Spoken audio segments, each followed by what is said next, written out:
সম্মানিত ভিউয়ার্স, আমরা আজকে এমন একটা দুর্গম এলাকায় উপস্থিত হয়েছি আমাদের স্বেচ্ছাসেবকদেরকে নিয়ে। খন্দকার আবুল হাশেম ফাউন্ডেশনের উদ্যোগে ৯৬তম কলের শুভ উদ্বোধনে। এটা হচ্ছে নোয়াপাড়া। আজকে আমরা আমাদের যে কলটা দিছি, দেখুন আমরা কোন জায়গায় কলটা দিছি। এই যে একদম হাতের মাঝখানে এই ঘরটা, এখানে এটা আমাদের ৯৬তম কল। এই যে আমরা কিভাবে যাচ্ছি, এটা যে কত একটা চ্যালেঞ্জিং এবং অ্যাডভেঞ্চার, মানে এই যে ধরনের ইয়েটা দেখেন। মানে যে আমরা আসলে একজন তোরা আমি একে জায়গা আসলে তারা বলবো যে উনি কি ভূতে কামাইছিনি, উনি হাতের মাঝখানে কেন করে, উনি অনুজাত করতে পারেন। এখন ওনার সামর্থ্য যে উনি ওইখানে জায়গা কদ্দূর কিনতে পারছে, সেই হিসাবে উনি ওইখানে বাড়ি করছে, থাকতে তো হবে। এখন ওনার সামর্থ্য থাকলে উনি রাস্তার পাশেই কিন্তু। এই হলো পরিস্থিতি। এই যে আমরা যাচ্ছি ওনার বাড়িতে, পরিস্থিতিটা কতটা ভয়াবহ। এই যে আল্লাহু আকবার, এই যে চারিপাশে না আছে পুকুর, না আছে কোনো ডোবা।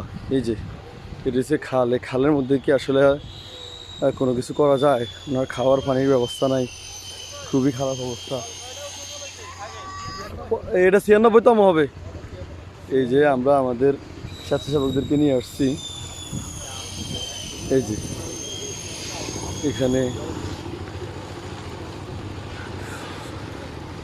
আশেপাশে কোনো পুকুর নাই। পুকুর থাকলে আসলে খাওয়ার পানির ব্যবস্থা তো করতে হবে, খাওয়ার পানির কোনো ব্যবস্থা ছিল না। আসলে ওনার সামর্থ্য যদি ওইরকম থাকছে তাহলে তো উনি আর হাতের মাঝখানে ঘর করতো না। হ্যাঁ, এই হলো পরিস্থিতি।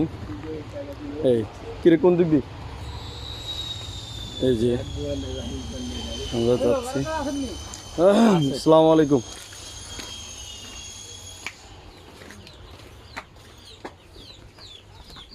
এই যে আমরা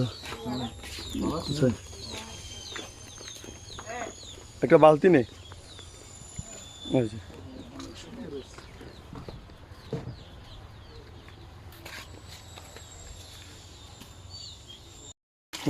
মারবে আর একবার, সমস্যা নেই।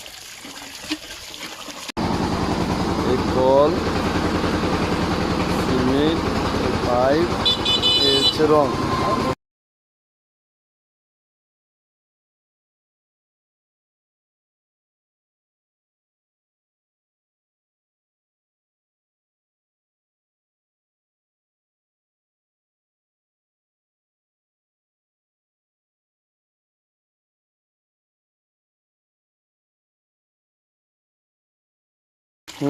মারবে আর একবার, সমস্যা নেই।